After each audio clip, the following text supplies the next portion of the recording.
കോട്ടൈക്കാടെന്ന മലയോര ഗ്രാമം.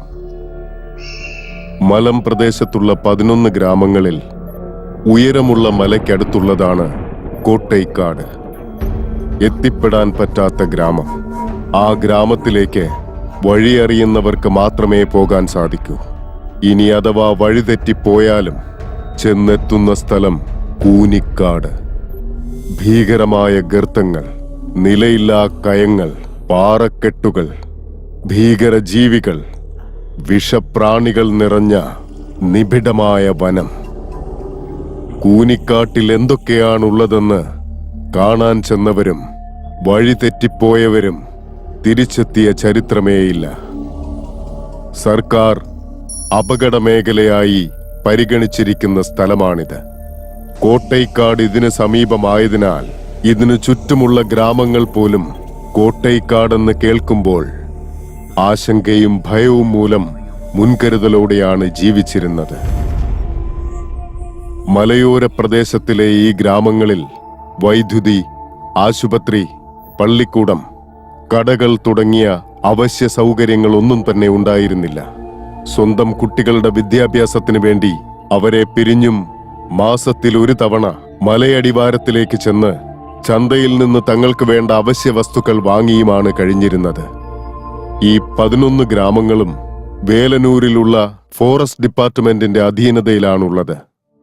കാടുകളാലും മലകളാലും ചുറ്റപ്പെട്ട വേലനൂർ സമുദ്രനിരപ്പിൽ നിന്നും 3 മണിക്കൂർ യാത്ര ചെയ്ത് ചെന്നെത്തേണ്ട പ്രദേശമാണെങ്കിലും അത്യാവശ്യ സൗകര്യങ്ങളെല്ലാം തന്നെ ഉണ്ടായിരുന്നു.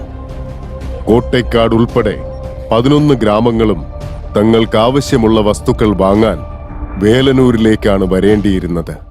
ചില ദിവസങ്ങൾക്ക് മുൻപ് കോട്ടൈക്കാടിൽ നടന്ന പൂർണി എന്ന കൗമാരക്കാരിയുടെ ക്രൂരമായ മരണത്താൽ ആ ഗ്രാമം മുഴുവനും പേടിച്ച് വിറച്ചാണ് കഴിഞ്ഞിരുന്നത്.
മൂപ്പ, ഇനി ഒരു പക്ഷെ മൂക്കനെ കാട്ടുവന്ന് ഇടിച്ചിട്ട് കൊന്നതായിരിക്കോ? അതും അല്ലെങ്കിൽ നമ്മുടെ പൂർണിയുടെ ആത്മാവായിരിക്കോ? മൂപ്പ, ആലോചിച്ചു നോക്കേ, നമ്മുടെ നാട്ടിൽ പ്രായപൂർത്തിയായ 3 പെൺകുട്ടികളുണ്ടായിരുന്നു. എത്രയൊക്കെ കഷ്ടപ്പാടുണ്ടെങ്കിലും അവരെ പൊന്നുപോലെ നോക്കിയിട്ടുമുണ്ട്. പൂർണി എങ്ങനെ മരിച്ചതെന്ന് ആർക്കും അറിയില്ല. പിന്നെ ഒരുത്തി ഉള്ളതാണെങ്കിൽ ഭ്രാന്ത് പിടിച്ച പോലെയല്ലേ ഇരിക്കുന്നത്. മൂപ്പ, എനിക്ക് ആകെ ബാക്കിയുള്ളത് എന്റെ ഈ ഒരേ ഒരു മോള് മാത്രമാ. ഞങ്ങൾ എങ്ങനെയെങ്കിലും രക്ഷിക്കണം. മൂപ്പനെ കൊണ്ട് മാത്രമേ അതിന് സാധിക്കൂ. എന്തോ ദുശകനമാണ് കാണിക്കുന്നത്. എന്തായാലും പൂജയ്ക്കുള്ള ഒരുക്കങ്ങൾ നടത്താം.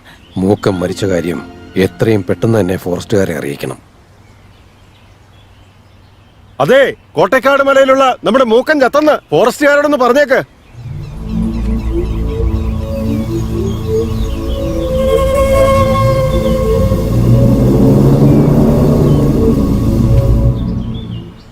സാറേ, കോട്ടക്കാട്ട് മലയിൽ വെച്ച് മൂക്കൻ ചത്തുന്ന്.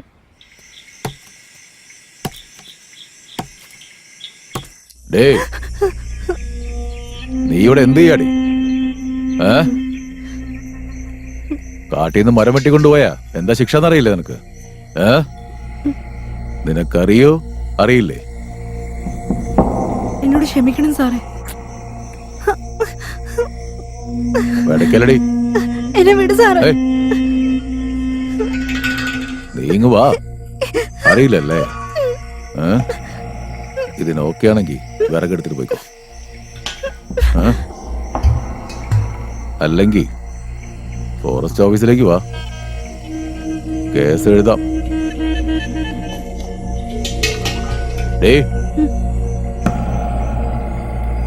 എന്നാ വരണ്ടെന്ന് പറയാം.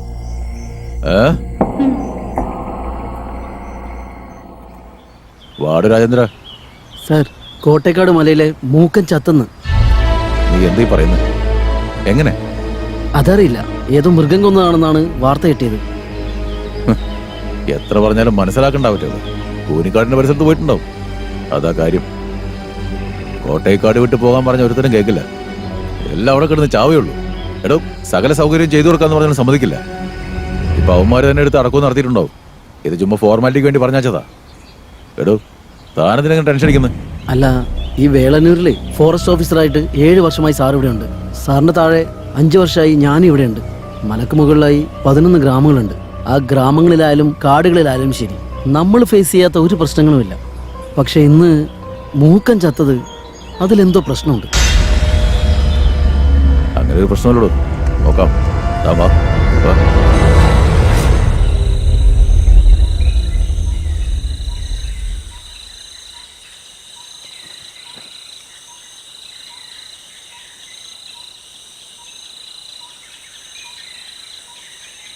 എടാ കറുപ്പാ, വാടാ. നിങ്ങൾ ചെയ്ത പാപങ്ങളെല്ലാം അതിന്റെ ഫലമാണ് തിരിച്ചടിയായി വന്നുകൊണ്ടിരിക്കുന്നത്. അതാണ് ഈ നാടിന്റെ ശാപം. അത് പകരം വിട്ടാതെ പോവില്ലടാ. എല്ലാവരും ഭദ്രമായി ജീവിക്കുന്നതാണ് നല്ലത്. ഈ പൗർണമി പൂജ തീരും വരെ. പൗർണമി പൂജ കഴിയുന്നതുവരെ വൈകുന്നേരം 6 മണിക്ക് ശേഷം ആരോടും വീടിന് പുറത്തിറങ്ങരുതെന്ന് അറിയിപ്പ് കൊടുക്കാൻ പറ. രാത്രി കാലങ്ങളിൽ പുറത്തിറങ്ങിയിട്ടുള്ള ആഘോഷങ്ങളൊന്നും വേണ്ട. കുറച്ചു നാളിതൊക്കെ എല്ലാവരും അനുസരിക്കണം. ബാക്കിയൊക്കെ ഈശ്വരന് സമർപ്പിക്കാന്നല്ലാണ്ട്. പിന്നെ നരബലി വീണ്ടും തുടങ്ങാൻ പോകുന്ന കാര്യം തൽക്കാലം ആരെ അറിയിക്കാൻ നിൽക്കണ്ട. തൽക്കാലം നമ്മൾ മാത്രം അറിഞ്ഞാൽ മതി. ശരി, എന്നാ പോവാം. കോട്ടേക്കാട് ഗ്രാമത്തിലുള്ളവര് വൈകുന്നേരം 6 മണിക്ക് ശേഷം വീട് വിട്ട് പുറത്തേക്ക് പോകാൻ പാടുള്ളതല്ല. ഇത് മൂപ്പന്റെ കൽപ്പനയാണ്. വൈകുന്നേരം 6 മണിക്ക് ശേഷം വീട് വിട്ട് പുറത്തേക്ക് പോകാൻ പാടുള്ളതല്ല. ഇത് മൂപ്പന്റെ കൽപ്പനയാണ്.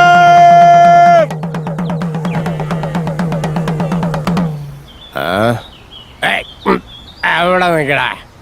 എടാ പുള്ളികളെ, എന്റെ കൂടെ ഉണ്ടായിരുന്നവൻ ചത്തുപോയപ്പോ അത് ചോദിച്ചപ്പോ ഏതോ മൃഗം കടിച്ചതാണ്, പ്രേതം പിടിച്ചതാണെന്നൊക്കെ എന്നോട് കഥ ഇടിക്കല്ലേ. ഞാൻ രാത്രി മുഴുവൻ കറങ്ങി നടക്കാൻ പോവാ. അതേടാ, എന്നെ ഏത് പ്രേത പിശാച പിടിക്കുന്നെന്ന് കാണട്ടെ. വെറുതെ അഹങ്കാരം കാണിക്കണ്ട. അല്ലെങ്കിൽ നിന്നെ പോലെ കുറയണതിനെ കണ്ടോണ്ടാ. പോടാ പോടാ.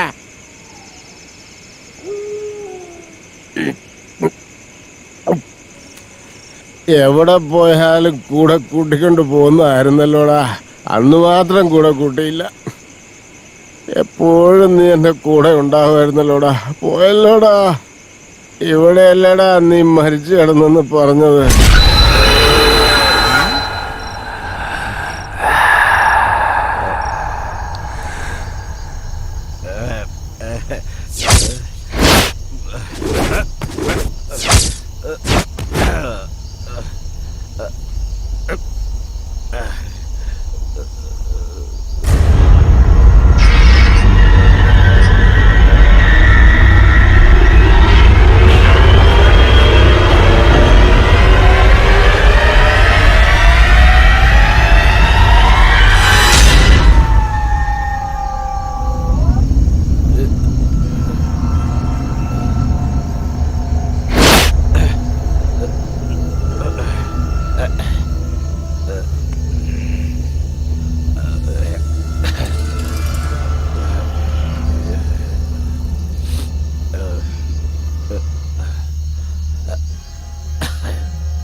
നമ്മളിതാണ് പ്രേതത്തിന്റെ കഥ പറഞ്ഞുകൊണ്ട് വരുന്നത്.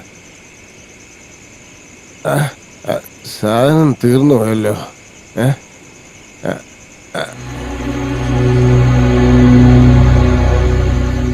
അപൂർവന്റെ വീട്ടിൽ ആരും ഇല്ലാത്തതാണല്ലോ. ആരാ ഇപ്പൊ അകത്തേക്ക് പോയത്?